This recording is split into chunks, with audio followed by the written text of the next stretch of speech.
Hospitali ya Rufaa ya Nakuru imemulikwa baada ya mwanamke mwenye umri wa miaka 27 kufariki saa chache baada ya kujifungua kwa njia ya upasuaji. Hospitali hiyo inalaumiwa kwa utepetevu na kwamba ilikawia kutafuta ambulensi ya kumsafirisha mama kutoka chumba cha upasuaji hadi katika chumba cha wagonjwa mahututi. Tumpate mwanahabari wetu Ruth Samuel Chesenge na mengi. Benson Kinyanjui alikuwa mwingi wa matumaini kwamba yeye na mkewe Elizabeth Wairimu wangefurahia malaika wao msimu huu wa Pasaka. Leta bibi yangu akiwa mzima. Mimi mwenyewe ndio nilimbeba na pikipiki na tuko napiga, hakukuwa na issue yoyote.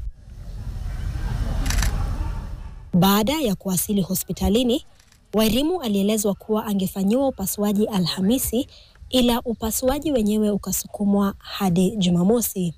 Hapo jana Wairimu alipelekwa kwenye chumba cha upasuaji saa 2 asubuhi na kufanyiwa upasuaji saa 4. Familia yake inasema walipata wakati mgumu kupokea habari yoyote kuhusu hali yake.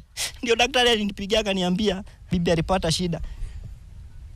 Ati ilikuwa ni either mtoto ama mama. Wamemweka hivi serotape hivi. Na wamemweka kiuzi hapa. Ulimi alikuwa ameuma, ulimi ilikuwa black.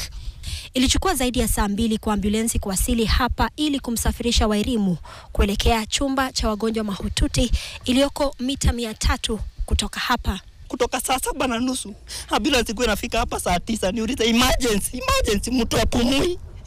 Masaa mawili ambulance.